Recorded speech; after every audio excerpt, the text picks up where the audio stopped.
మీ ఎలాంటి వ్యాపార ప్రకటనలకైనా వెంటనే మా ఛానల్ సంప్రదించండి. నమస్తే. ఈరోజు మన స్టూడియోలో ప్రముఖ తంత్ర జ్యోతిష్యులు, జ్యోతిష రత్న, జ్యోతిష సామ్రాట్ చింతా రుక్మాన్ గదరావు గారు మనతో ఉన్నారు. గురుగారితో మాట్లాడేద్దాం. నమస్కారం గురుగారు. మాతృదేవోభవ, పితృదేవోభవ, ఆచార్య దేవోభవ. ఓం నమో మాందేశ్వరాయ నమః.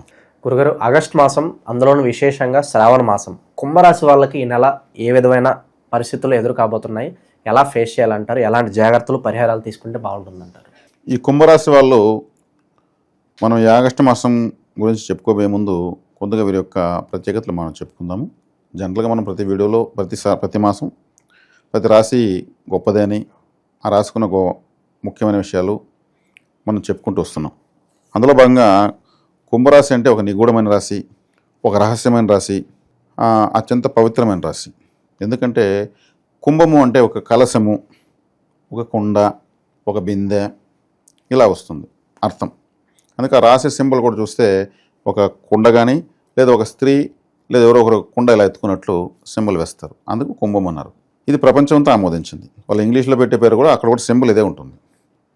కాబట్టి ఈ రాశిలోకి గురుగ్రహం వచ్చినప్పుడే దేవతలకు, రాక్షసులకు క్షీరసాగర మదనంలో అమృత కలశం దొరికింది. అది కూడా కలశమే, కుంభమే కదా. అది సాక్షాత్తు ధన్వంతరి భగవానుడు, వైద్య నారాయణుడు అంటారు ఆయన్ని. ఆయన ఈ కుంభరాశిలో గురు గ్రహం వచ్చినప్పుడే ఆయన తీసుకుని పైకి వచ్చాడు. అంత గొప్ప రాశిది. అంటే అమృతమే అమృత భాండము అనొచ్చు, అమృత భాండము. కాబట్టి ఇది ఎక్కడ ఉన్నది? సముద్ర గర్భంలో ఉన్నది. కాబట్టి ఇది వీళ్ళు మర్మగర్భంగా ఉంటారు. వీళ్ళు విలువైంది ఎప్పుడు ఎక్కడ ఉంటుంది? అందరికి అందుబాటులో ఉండదు. అది మర్మంగానే ఉంటుంది, రహస్యంగానే ఉంటుంది. వీళ్ళు కూడా వీళ్ళ యొక్క విలువైన విషయాలను ఎవరితంటే వాళ్ళతో షేర్ చేసుకోరు. ఒక అమృతంలాగా ఎత్తి పెట్టుకుంటారు. రహస్యమైన వాళ్ళని అంటూ ఉంటారు, లోపల మనిషి అంటారు. లోపల మనిషి అంటే ఏమి? వీళ్ళు ఏది బయటపడరు. అవసరమా అనుకుంటారు వీళ్ళు. సరే, వీళ్ళకి చెప్పేది మనకేం అవసరం ఉంది? వాళ్ళ విషయం వాళ్ళ వ్యక్తిగతం. అది లోపల మనిషి, బయట మనిషి వాళ్ళకు తెలియకుండా అంటారు. కానీ అది ఒక గ్రిప్పు, అది అందరికీ రాదు. కుంభరాశి వాళ్ళకి వస్తుంది. గొప్ప విషయం అది. ఎక్కడ అవసరం ఏది ఉంటే అది చెప్తారు. వాళ్ళు చెప్పకూడదు అనుకుంటే చెప్పరు. ఇప్పుడు ఈ రాశి చెప్పాలంటే ఒక అమృత కలశంగా నేను చెప్పాను. ఇక్కడనే గొప్ప యోగులు పుడతారు. ఎందుకు ఆ ఒక రాశిని ఎంచుకుంటారు? అది వాళ్ళకు అనువైనటువంటి రాశి కాబట్టి ఈ రాశికి పట్టుదల ఎక్కువ. పట్టుదలకు మారిపోయారు. అంత ఈజీగా నిర్ణయాలు మార్చుకోరు. డెసిషన్స్ టక్ టక్ టక్ టక్ మార్చేస్తుంటారు. అసలు అట్లయితే అట్లా కానీ, ఇట్లయితే ఇట్లా కానీ, సరే ఈ రెండు కాదు ఇంకొకటి కూడా చూసుకుందాము, ఏదైనా సరే ఇట్లడంతో వెళ్తే రెండు. మంచి క్వాలిటీ అది. ఎందుకు నన్ను అంత వేగంగా నిర్ణయాలు మారుస్తావు అని కొంతమంది అంటూ ఉంటారు. వాళ్ళు కుంభరాశిలో ఉంటారు, కర్కాటకంలో ఉంటారు, లేదా ఇంకేదో కన్యారాశిలో ఉంటారు, తులారాశిలో ఉంటారు. వేగంగా వాళ్ళు నిర్ణయాలు మారిపోతారు. చరరాశులు వాళ్ళు, వీళ్ళు స్థిరరాశి వాళ్ళు. అది మంచి క్వాలిటీనే. అంటే వీళ్ళు ఎంత స్లోగా నిర్ణయాలు తీసుకుంటే అంత సక్సెస్. వీళ్ళు కానీ తొందరపడితే వీళ్ళకు నష్టమే. కుంభరాశి వాళ్ళు తొందరపడకూడదు. ఒకవేళ వాళ్ళ మాట వీళ్ళ మాట తొందరపడ్డారు, వీళ్ళు బోలబనట్టే. వాళ్ళని అడిగారు, మంచి జరుగుతుంది చెప్పాము, కాలేదు నన్నేం చేయమంటూ ఉంటారు. వాళ్ళదేం పోతుంది. కాబట్టి వీళ్ళు తొందరపడకూడదు, వీళ్ళు తొందరపడరు కూడా. కాబట్టి వీళ్ళు ఎంత నిదానంగా వీళ్ళు పోగలుగుతారో జీవితంలో, నిర్ణయాలు కానీ ఏది కానీ తీసుకోగలుగుతారో అంత success. Standards. Slow and steady wins the race. శనేశ్వరుడు ఈ రాశాధిపతి. ఆయన కూడా అంత స్లోగానే పోతాడు. కుంభరాశిలోకి వచ్చిన తర్వాత తిరుక్కుని మళ్ళీ కుంభరాశి 30 సంవత్సరాలకు వస్తాడని రీజన్గా రాసిన దాటాడైనా. రెండో ఇంట్లో ఉన్నాడు, మళ్ళీ వక్రించి వెనక్కి వస్తున్నాడు. రాశిలో రాహు ఉన్నాడు. ఇక్కడ బాగా ఆలోచించాలి. శని రాహు వైపు మళ్ళీ శని వస్తున్నాడు వక్రించి, మీనంలో నుంచి మళ్ళీ కుంభంలోకి వస్తున్నాడు. అంటే శనేశ్వరుడు ఎందుకు వస్తున్నాడు? వక్రిస్తే అర్థమేమి? శనేశ్వరుడు తను ఆల్రెడీ ప్రయాణం చేసి కంప్లీట్ చేసినటువంటి రాశిలో ఏదో ఆయన మర్చిపోయాడు. మనము బయలుదేరి కొందరు మనకు వాచ్ మర్చిపోయినాం, మన ఇంటికి వచ్చి మళ్ళీ వాచ్ కట్టుకుపోతాం. ఏదో మర్చిపోతేనే కదా వస్తాము. తాళాలు మర్చిపోతే వెనక్కి వస్తాం. లేదా ముఖ్యమైన ఆఫీసు పోతుంటే అక్కడికి వెళ్ళి సర్టిఫికేట్ మర్చిపోతే వెనక్కి వస్తాం. ఏదో సమ్ డాక్యుమెంట్ కుంభరాశి వాళ్ళకి సంబంధించి ఆయన మర్చిపోయాడు, దాన్ని వచ్చి మళ్ళీ చూసి సెర్చ్ చేసేసి పోయేదానికి వస్తున్నాడు అంతే. వక్రం చేశాడు, కుంభరాశికి వైపు వచ్చేస్తున్నాడు. కుంభరాశికి ఏలినాటి ప్రభు తీవ్రంగా ఉంటుంది. అదంతా ఏం లేదు. ఆయన రాశాధిపతి వీళ్ళని ఇంకా బాగా చూసుకుంటాడు. వెనక్కి వచ్చి తన రాశి సంబంధించి ఒక పెండింగ్ వర్క్ ఏదో పడిపోయింది, ఆయన కూడా మర్చిపోయినాడు. ఆయన గురు రాశిలో ఉన్నాడు, మీనరాశిలో. గురుశనుల కలయిక మతిమరుపు కారణం. ఎవరికైనా గురుశనులు కలిసి ఉంటే వాళ్ళకి మతిమరుపు ఉంటుందంటే అవును గురువు గారు అంటూ ఉంటారు. ఆయన మర్చిపోయాడు, వెనక్కి వస్తున్నాడు. ఇక్కడ రాహు ఉన్నాడు. ఈయన మర్చిపోయి వెనక్కి వస్తున్నాడు. ఈయన ఏమార్చేపు లాంటి రాశిలోనే ఉంది. రాహు అంటే ఇంకా చిటికలు ఏమారుస్తాడు. అంటే శని రాహులు వస్తున్నారంటే వీళ్ళని ఎవరో ఏమార్చబోతున్నారు అని అర్థం. ఎవరన్నా ఏదన్నా చెప్పని వీళ్ళు ఇప్పుడు ఈ మాసం సరే ఓకే రైట్ అని చెప్పాలా, వెయిట్ అండ్ సీ అనేటువంటి రాశిది. చివరకు తేలేది విన్నింగ్ షాట్ ఒకటే ఉంటుంది. మ్యాచ్ అంతా ఎంతమంది కొడతారు, టైలెండర్ వచ్చి విన్నింగ్ షాట్ ఒకటి కొడితేనే గెలిచేది. కాబట్టి వీళ్ళు వెయిట్ అండ్ సీ అన్నారంటేనే వీళ్ళు మ్యాచ్ అన్నట్టు. గురువు శని రాహులు కలవకూడదు. రాహు ఏమార్చని కారకుడు, రాశిలోనే ఉన్నాడు. శని ఇటువైపు వస్తున్నాడు. కాబట్టి ఇదేమవుతుంది, సహజ కారకత్వంగా రెండు పాపగ్రహాలే, కానీ ఈ రాశికి రెండు మంచి గ్రహాలే. కానీ శని రాహువుల దగ్గర తాకడానికి మాత్రం ఒక వ్యతిరేక శక్తిని పుట్టిస్తుంది. కాబట్టి ఈ మాసం వీళ్ళు జాగ్రత్తగా ఉండాల్సింది. అంటే ఎవరో వీళ్ళని టార్గెట్ చేస్తారు అని అర్థం, ఇంకేం లేదు. అంటే ఎర వేసి వల వేస్తారంటారు. ఏదో ఒకటి ఆశ పెడతారు. అది ఏదైనా కావచ్చు, డబ్బు కావచ్చు, వీళ్ళకి ఏదైనా పనులు కావచ్చు, ఇంకేదైనా మాట సహాయం కావచ్చు, ఏదైనా కావచ్చు. అలాగే వీళ్ళకి ఎందుకు హెల్ప్ చేసినామని ఇంకొక నెల తర్వాత మళ్ళీ అర్థం అవుతుంది, వీడందుకు ఆ రోజు మన దగ్గరికి వచ్చింది అనిపిస్తుంది. ఏదో అవసరం కోసం మన దగ్గరికి వచ్చాడు. వీళ్ళ గ్రహస్థితి బట్టే అవతల వ్యక్తుల చుట్టూ సమాజంలో మనపైన ప్రభావితం అవుతూ ఉంటుంది.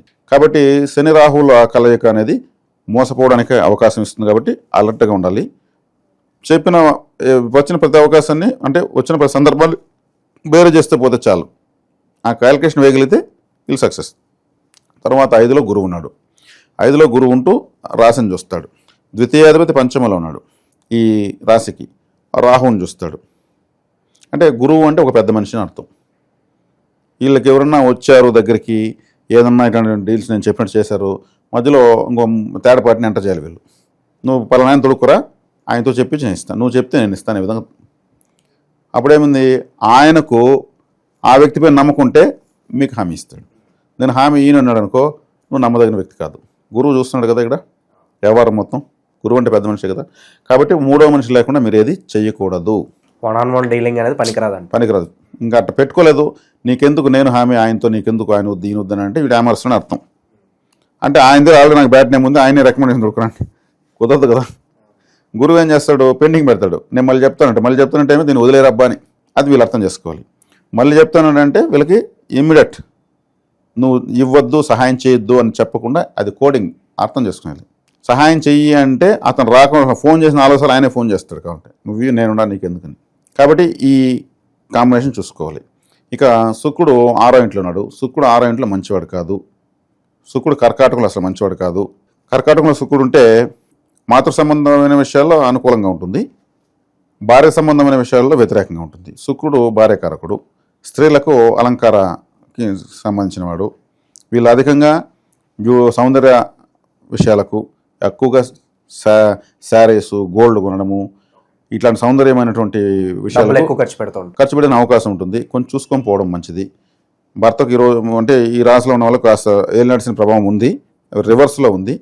కాబట్టి ఇప్పుడు బంగారు రేటు ఒక 1000 రూపాయలు తగ్గిందంటే కొనేద్దాం అనిపిస్తుంది. 2 రోజుల తర్వాత 2000 పెరుగుతుంది మనిషి. తొందరపాటు ఏం లేదు.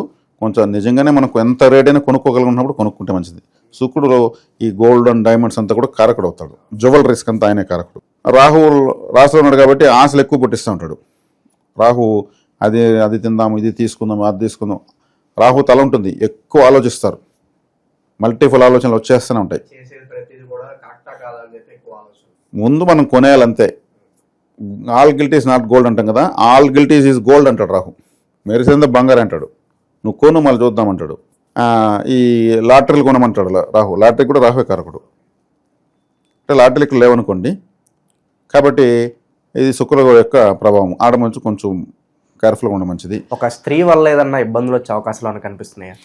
స్త్రీ వల్ల వచ్చేందుకు అవకాశాలు ఉన్నాయండి. ఎందుకంటే లగ్నంలో రాహు ఉండడము, 6వ ఇంట్లో శుక్రుడు ఉండడము. భృగు షట్ దోషము అంటారు. షట్ అంటే 6, అక్కడ భృగువు అంటే శుక్రుడికి ఒక పేరు భృగువు, ఆయన పేరు. శుక్రుడు అంటే ఆయన ఒక సందర్భంలో శివుడు ఆయన మింగేస్తాడు ఏం చేయలేకుండా కోపంతో. శివుడి గర్భంలో ఉండి కడుపులో ఉండి కొంతకాలం మళ్ళీ బయట వస్తాడు. అందుకైనా మృత సంజీవని విద్య నేర్చుకున్నాడు. ఏకంగా మృత్యుంజయుడు కడుపులో ఉన్నాడంటే అది మామూలు విషయం కాదు. అందుకు శుక్రుడైనాడు. శివుని యొక్క శుక్రకణాలతో ఆయన ఉన్నాడని ఉండగలిగినాడని శుక్రుడైనాడని అని కూడా అంటారు పెద్దలు. ఆయన పేరు అసలు పేరు భృగువు. కాబట్టి భృగువు 6లో ఉంటే భృగు షట్ దోషము. శుక్రుడు స్త్రీ కారకుడు.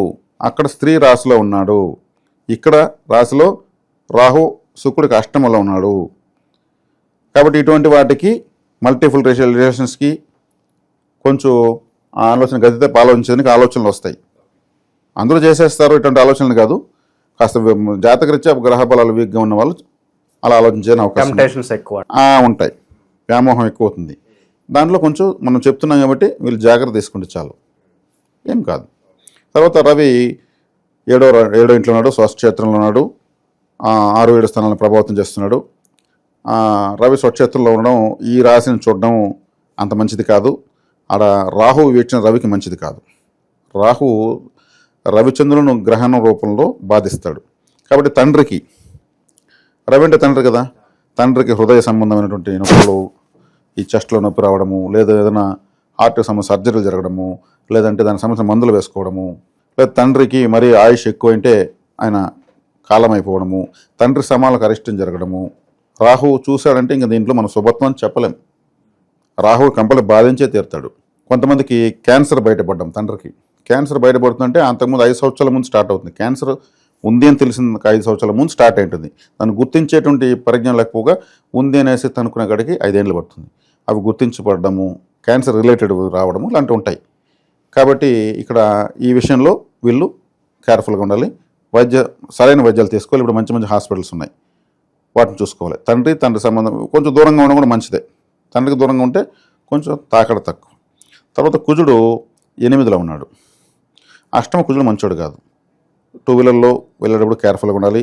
ఇంకొకరు బండి ఎక్కినప్పుడు కేర్ఫుల్గానే ఉండాలి. ఎందుకంటే వీళ్ళకి అష్టంలో కుజుడు ఉంటే మనల్ని ఎక్కించుకుని పోయే వాళ్ళు కూడా స్లిప్ అవ్వచ్చు. వీళ్ళు వెళ్తున్నప్పుడు వీళ్ళకు ఏదో అడ్డం దూరి దాన్ని తప్పిద్దామని వీళ్ళే పడవచ్చు. ఈ రాశి కుజుడు మంచోడు కాదు.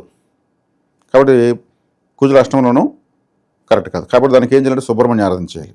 కాబట్టి ఇక్కడ వీళ్ళకు ఈ కాలసర్ప దోష ప్రభావం కూడా తగ్గింది.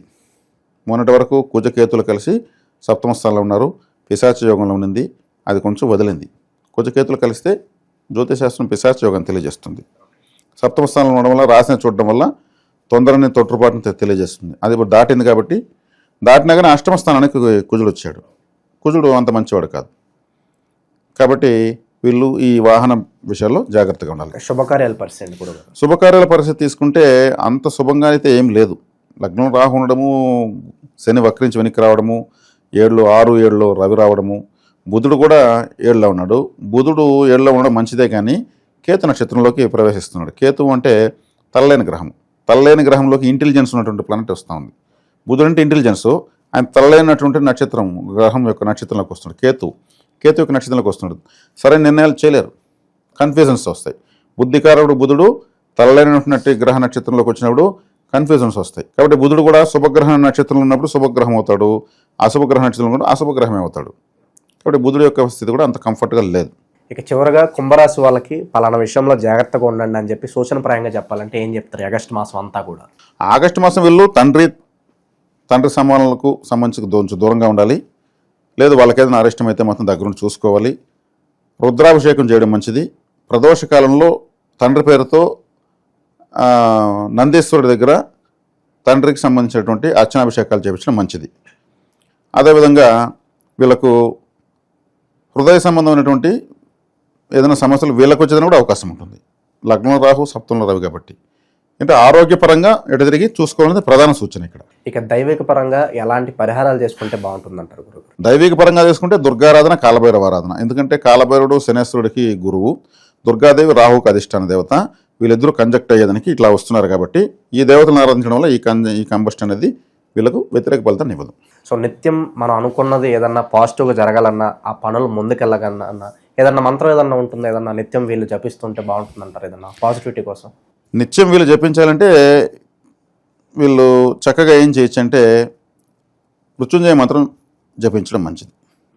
అది అందరికీ తెలిసిన సుపరిచితమే. మృత్యుంజయ మంత్రం జపించడం సర్వదా శ్రేయోదాయకం ఈ మాసం వీళ్ళకు. సో ఓవరాల్గా ఆగస్టు మాసం అంతా కుంభరాశి వాళ్ళకి ఏ విధంగా ఉండబోతుందో మీ మాటలో అద్భుతంగా వివరించారు. ధన్యవాదాలు గురుగారు. ధన్యవాదాలు.